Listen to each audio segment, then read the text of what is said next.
We are continuing our series today, God Is. God Is. We want to discover who God is because we could only trust God to the degree that we know God, right? We could only trust God to the degree that we know God. And so we want to know who God is so we can know him better, so we could trust him more. I love the quote by A.W. Tozer. He says this: what comes into our minds when we think about God is the most important thing about us. What comes into our minds when we think about God, that's saying how we know God to be, how we view God, how well we know God, is the most important thing about us. It determines everything in our lives, not just our theology, not just where we attend church, but how we raise our kids, how we live our lives, our attitudes, our desires, our view of right and wrong, our view of immorality. It all is determined by how we view God. What comes to our minds when we think about God. So that's what this series is about, God Is. Today, the title of my message is this: The Bodyguard. The Bodyguard. Now, I don't know about you, but have you ever seen the movie The Bodyguard, right? It's this older movie. It was in the 90s, and it was about this former Secret Service agent who turned bodyguard. He was played by Kevin Costner, right? And Kevin Costner was assigned to be the bodyguard of a famous singer-actor, no other than Whitney Houston, okay? And yeah, it's a great soundtrack, I get it, and there's a lot of romance in it, I get it. But in this movie, right, Kevin Costner, this former Secret Service agent who's a bodyguard, is giving his life, would do anything to protect Whitney Houston, right? He even takes a bullet from her, and everything in his power to be the best bodyguard to protect her. He's sworn to protect her. And I looked up the motto of the Secret Service. The motto of the Secret Service is this: worthy of trust and confidence. I love that. Worthy of trust and confidence. And in this movie, the bodyguard, Kevin Costner, he was worthy of her trust and confidence. The people who protect our president are worthy of our trust and confidence. But let me tell you about somebody else today who is worthy of all of our trust and all of our confidence more than anyone else, and that's God. And I want to share three attributes this morning that all have to do with this theme, proving he's the best bodyguard in the world. He is worthy of our trust and confidence. What is an attribute? An attribute is a truth that helps us to know God correctly, to view God correctly, and know God intimately. An attribute of God is something about God to help us to view God correctly. It's very important to have a correct view of God. That's why a lot of our theology and stuff goes all crazy, because we don't view God correctly. And when we view him correctly, we can know him better. And so we're going to share three attributes, kind of all have to do with this idea that he is worthy of our trust and confidence. The first attribute I want to talk about is this: God is immutable. God is immutable. What does that mean? The word immutable just means unchanging. God cannot and will not change. All right, God does not change. Just mean God cannot change and he won't change. He doesn't change. Humans change. We change all the time. We get better and we go worse. We get from worse to better, better to worse. But God is already best. He can't get any better, so he can't change. If he got any worse, he wouldn't be God, so he cannot change. Here's a great thought I want you to have when you think about God as immutable. God is immutable equals this: that my future is secure. My future is secure in God because he does not change. You always know what you're going to get with God. He's never changing his mind about you. He's never pulling the rug out of the carpet. He's never exposing something about you. God does not and will not change. You never have to worry about a change of plans, a change of heart, a change of attitude, or a crisis causing God to get shaken and change his thoughts about you. Your future is secure in God because he is immutable. He does not change. Malachi chapter 3:6 says this: I am the Lord and I do not change. God does not change. God is immutable. He always acts like himself. You ever meet somebody who acts one way with one crowd and another way with another? That's not God. God always acts like himself. He does not change. Your future is secure in him. He is worthy of your trust and confidence. He will not change. God is perfect in every way, and because of his perfection, it actually rules out any possibility of change, because if you had something perfect and you changed it at all, it would no longer be perfect, because perfect is just the way it is, and if you change it, it's not perfect, and if God's not perfect, he's no longer God, and therefore, since God is perfect, he cannot change. God cannot get better because he's already the best anything or anyone could be. In God, change is not possible. But in humans, change is impossible to escape. We are constantly changing, and so is our world. Have you ever, you've been scrolling on Facebook, and a memory pops up from 10 years ago, right? And you see that memory, and you think, what in the world was I thinking, right? Why would I ever wear that? I can't believe my hair was like that. Look how young I was. Look how thin I was. Look what you know what I mean? You think these memories. In fact, I have the first photo ever of Nikki and I, my wife and I, ever posted on Facebook.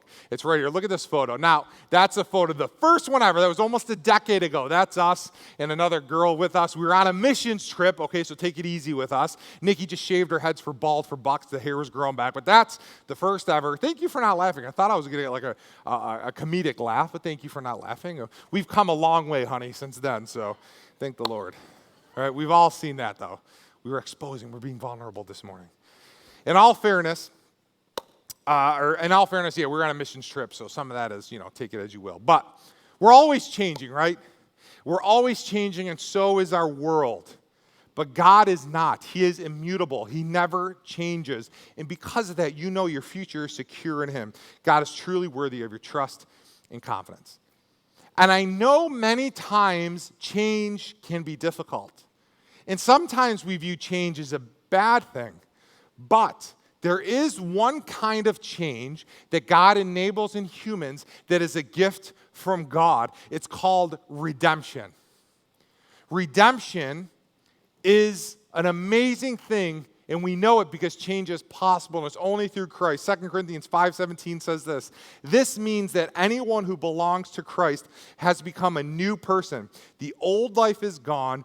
A new life has begun. A new life. How does that work? It means this. I once was a liar, but because of the redemption of Jesus Christ, I now have integrity. I've been redeemed. I've changed. I've become a new person. I used to be proud and arrogant, but now because of the redemption of what Jesus did for me on the cross, I am humble and I serve others. I once was sexually immoral and perverted, but because of Jesus, he redeemed my life. He changed me. I'm a new person. And now I honor my body and I honor others by the way I live my life. I once lived for myself. The most important person was me and what can I get? But now, somehow, I live for others because I've been redeemed of Jesus. Thank God. Change is possible in humans because he has redeemed us.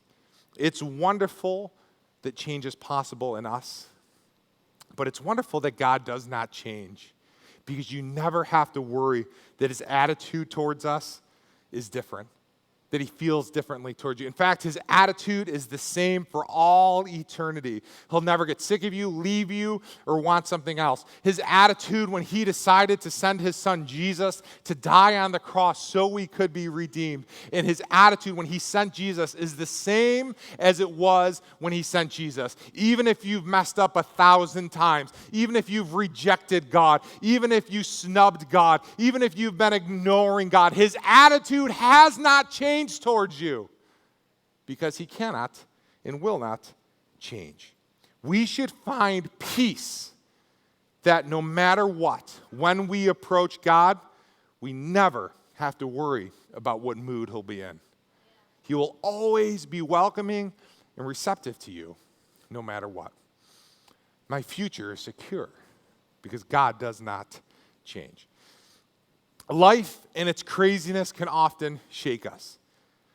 Life could cause us to doubt or be concerned, but it never shakes God. He does not move. In fact, the Bible calls him the rock of ages. He's unshakable. He's unmovable. He's completely secure and safe if you choose to cling to him. God doesn't have mood swings.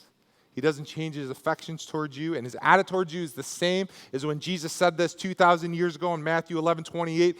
Come to me, all of you who are weary and carry heavy burdens, and I will give you rest. It's time for some of us who've been a little skittish about God, who've been a little holding off about God, is to realize that my future is secure in him, and it's time to come out of hiding and begin to trust God because he is worthy of our trust and confidence, and rely on him to help you. He won't leave you like your ex. He won't hurt you like your parents. He won't get close to you then expose your weaknesses. He will always and forever be a safe place to find rest, healing, and comfort. In him, your future is secure. He is worthy of your trust and confidence. That's the first attribute. God is immutable. The second attribute is this: God is omniscient. God is omniscient. In English, it means God is all-knowing. Okay? He is all-knowing. He knows everything at the same time. He has perfect knowledge. Therefore, God has no need to learn because he already knows everything. He can't learn anything. He already knows everything. But it also means that God has never learned anything. He never learned anything because he already knows everything. God is omniscient. Here's a great way to think about it. God is omniscient equals this: I can go to him with all my worries. I can go to him with all my worries, all my concerns. Why can I go to God with all my concerns and worries and problems? Because he knows everything. He's omniscient. He already knows everything. He's the source of all knowledge, understanding, and wisdom. And so we could go to him with every question and worry we have. Do you know a thought has never occurred to God? God never said this phrase. You know what just occurred to me? Right? He never thought. He knows everything. Nothing is going to surprise God. He doesn't need time to figure it out. He already knows everything. But isn't it crazy when you're reading the news, scrolling on Facebook, looking at people's posts, and it's hard to know what's the truth sometimes? It's hard to know if it's the whole truth, if it's a skewed truth, if it's a distorted truth. It's hard to know if they told the whole story or if it's biased. It's so difficult to find out the truth. We often distort truth or only just tell parts of truth, or a lot of times what happens, we have the wrong perspective, and so when we hear something, it comes out wrong. But you never have to worry about that with God, because he knows everything. He knows every side of the story, every single angle, every perspective. He knows all things, and he already knew them, and he always has known them. All true through God, you can trust, because he's omniscient. He knows all truth. This is why it's so important for us to know who God says we are. Because those names those kids called you that have stuck with you, they're not true. Because that thing your dad said to you is not accurate. Because those things that have happened to you, they're not the truth.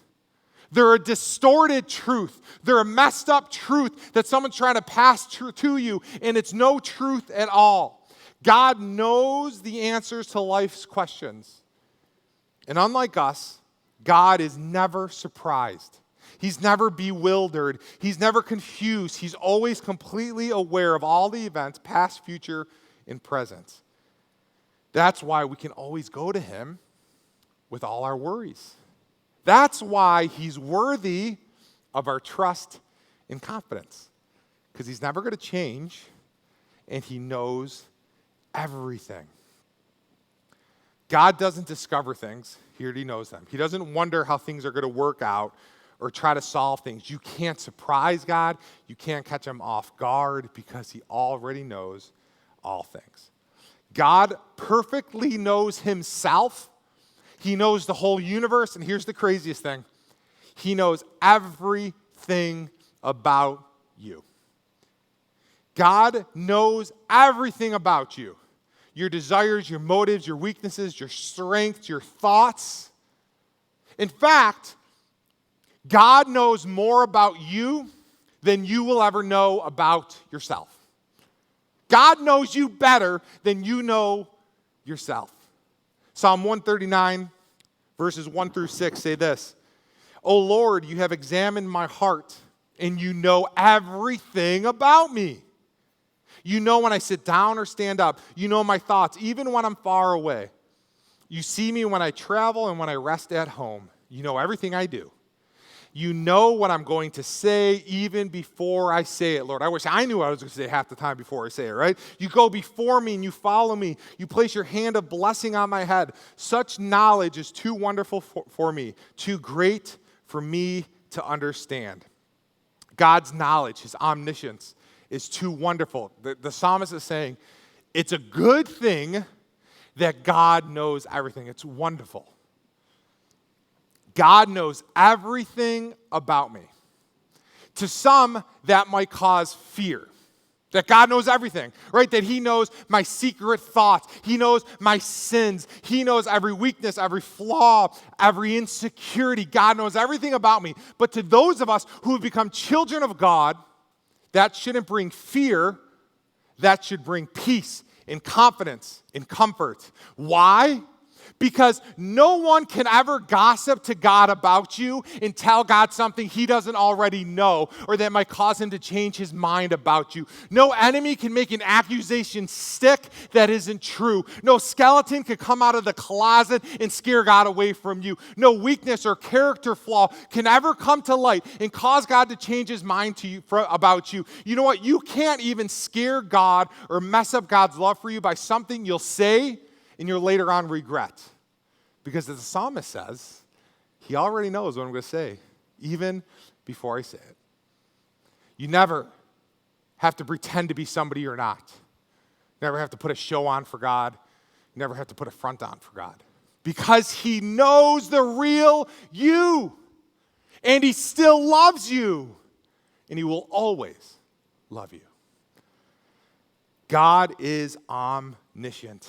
And since God knows everything about me, even before I do it, and God does not change, he still loves me, then I have no reason to fear going to God. He is still for me. He is not against me. And he knows every skeleton in my closet. He knows all my mistakes, all my faults, all my sins, all my weaknesses, all the bad things I've ever done. And it hasn't changed his mind about me. God is completely worthy of our trust and confidence. Why? Because God is immutable. He does not change. My future is secure in him. Because God is omniscient. He knows everything. I can go to him with all my worries. Every question, concern, we can confidently take to God. Why? Because he knows the answers, and he knows us, and he knows the truth. Whatever your circumstances are, whatever you need, God has the answer. He knows everything, and we need to go to him with all of our worries.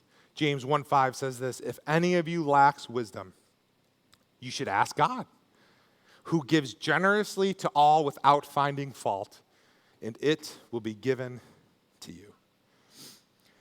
The third attribute I want to talk about this morning is this, that God is omnipresent. God is omnipresent. It means that God is everywhere at once. He's everywhere at the same time. Another way to say it, some people say God is ever present, but he's everywhere at once. He's omnipresent. Here's what I want you to remember about this. God is omnipresent equals this. God is always with me. God is always with me.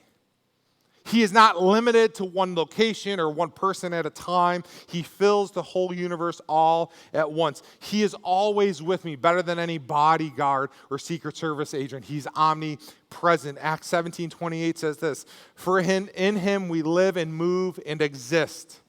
God is always with me. I live and move and exist because of God, because he's with me. Another version says, in him we live and move and have our being. When I was a little boy growing up in church, we used to sing a song that was like that. Like, some of y'all know this, in the early 90s, like, in him we live and move and have our being. That was my audition for the worship team, so I'm sure I'm on there. But, right, we used to sing, in him is all of that, right? In him, he's ever present. Everywhere we are, he's everywhere at the same time. In everything we do, God is always with us. God is always with me. When I do good and nobody sees, God sees. When I'm wronged and nobody saw, God saw. When I need to mourn and there's no one to mourn with me, God is mourning with you. When it's time to celebrate and you have no one to celebrate with you, God is with you. He's ready to celebrate because God is omnipresent. He's always with me. But if this is true, if God is always with me, how come there's many times I feel like God is not with me? How come I often feel like I'm alone? How come I don't always feel the presence of God? How come I don't always hear his voice when I need help? If God is always with me, how come so many times in life it feels like he has abandoned me? Let me use this illustration. I cannot watch TV or go on my phone and pay attention to anything else. Once I'm watching TV, once I'm on my phone, I don't know what's happening around me. Okay, my kids can be craving my attention and I don't know it.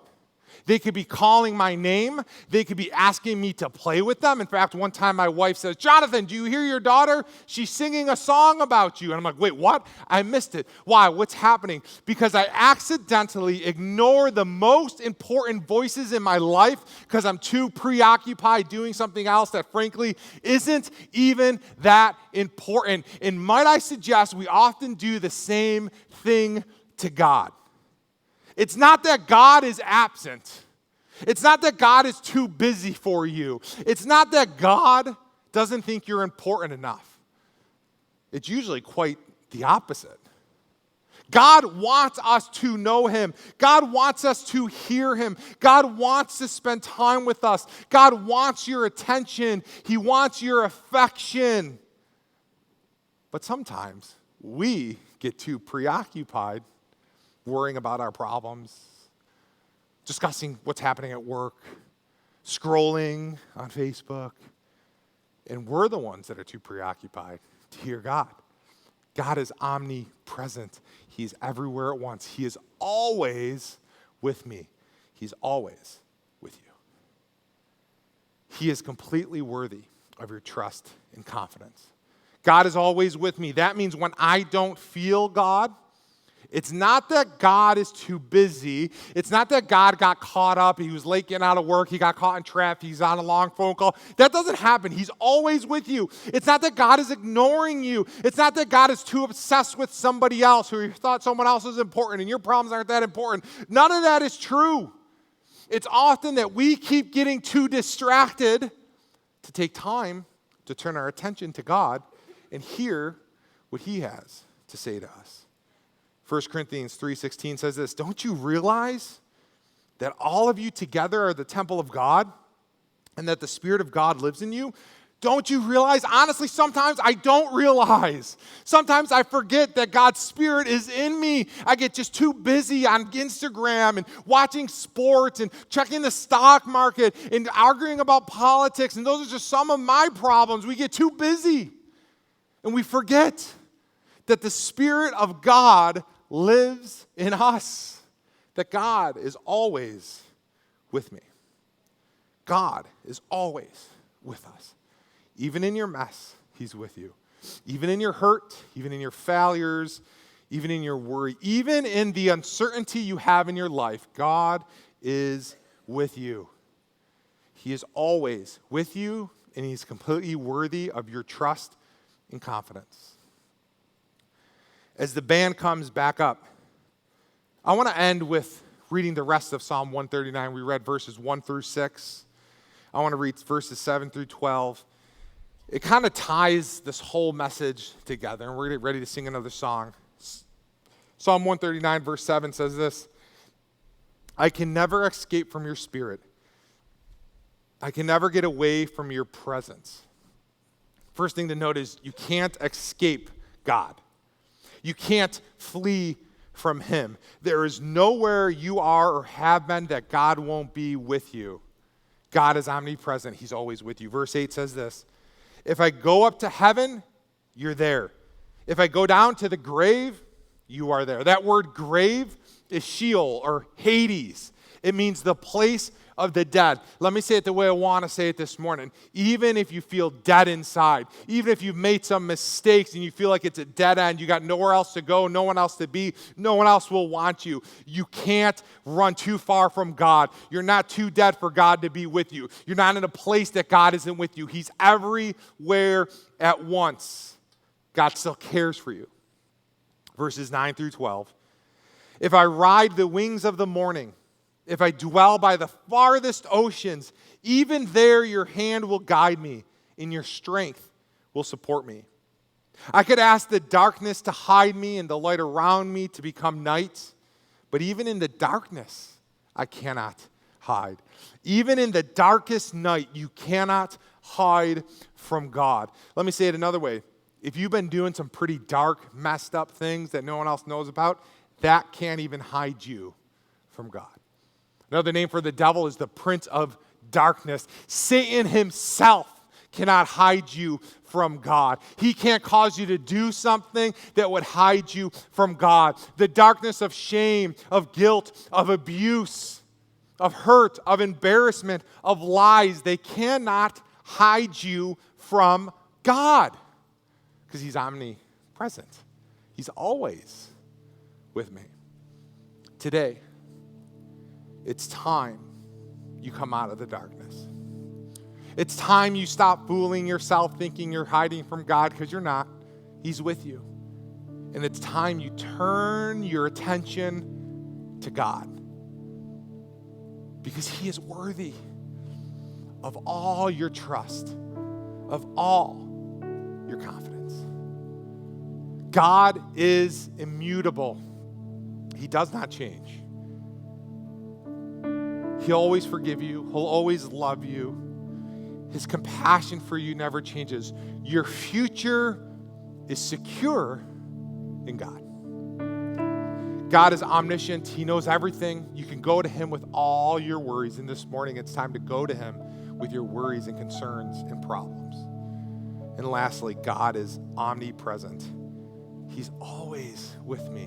Wherever I go, in the good, in the bad, in the ugly, he is worthy of my trust and confidence. In fact, God is with you. He's with us right now in this place. He's with you where you're watching online, wherever you're at. God is with you because he's omnipresent. And so this morning, as we get ready to sing another song, I just want you to stand up with me as we get ready to sing. Just stand up. And I want to encourage you during this last song to not just sing it because this is when our service ends, to not just sing it because, the words are up there and it's kind of cool, to turn your affection to God. Don't look at your phone. Don't worry about your problems. Don't worry about all these things. Take a moment to realize that our God, the creator of the heaven and earth, is here with you right now, and he wants you to know him. He wants to get to know you and have your affection and hear your praise. And so let's just take a moment as we begin to sing and begin to turn our affections to God and look to him as we